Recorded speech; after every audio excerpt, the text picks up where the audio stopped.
Welcome to the Alameda County Pod Training Module for the Logistics section. As a member of the logistics team at a point of dispensing site, you have an important role in making the pod successful. Nothing happens in the pod without logistics getting there first. The logistics team is made up of two primary subgroups, supply and services. Since many logistics functions must be carried out simultaneously, the logistics section chief will need to delegate a good deal of authority. The supply group is tasked with keeping the rest of the pod sections working by staying ahead of them with material supplies. The services group has roughly the same task as it applies to people and services. Both groups are essential in every area of the pod to set up and staff physical workstations and keep them functioning. The logistics supply group has three basic units: general supplies, pharmaceutical supplies, and runners who transport the supplies. Pharmaceutical supplies require special treatment.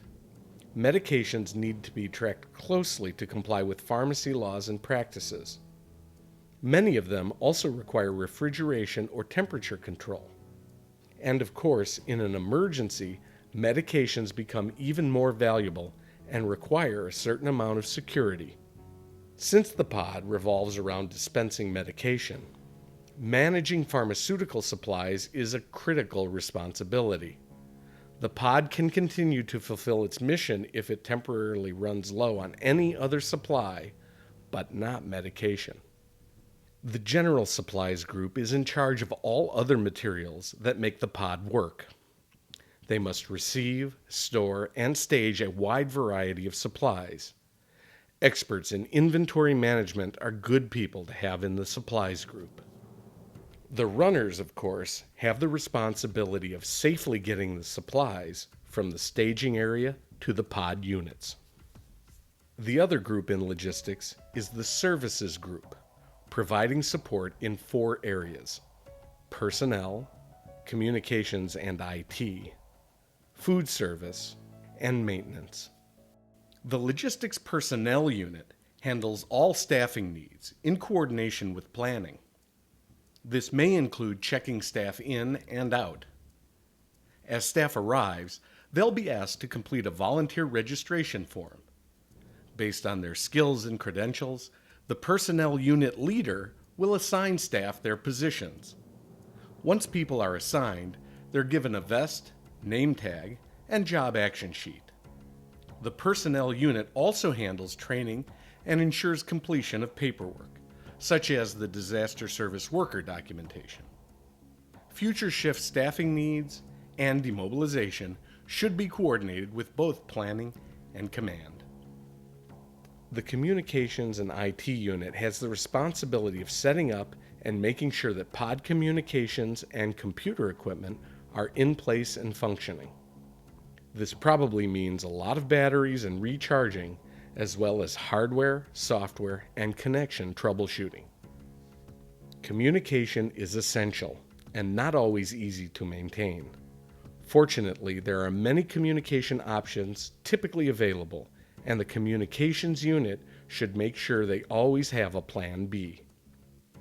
And unlike expendable supplies that make up much of the supply team's inventory, communications equipment needs to be signed out and returned. The food service unit has responsibility for the nutritional needs of the staff. Food and water breaks must be coordinated with the city EOC, American Red Cross, or other agencies contracted to provide food and beverages. The maintenance unit takes care of facility maintenance and housekeeping, and, depending on the length of the emergency, may be one of the most important services. Like all other units, logistics needs to keep an ICS Form 214 unit log. ICS Message Form 213 will also become particularly familiar, because that's how other units will communicate their requests, most of which will probably come to logistics. Logistics will also need to maintain inventories and receipts. Just as planning and operations go together, finance is the record-keeping side of logistics.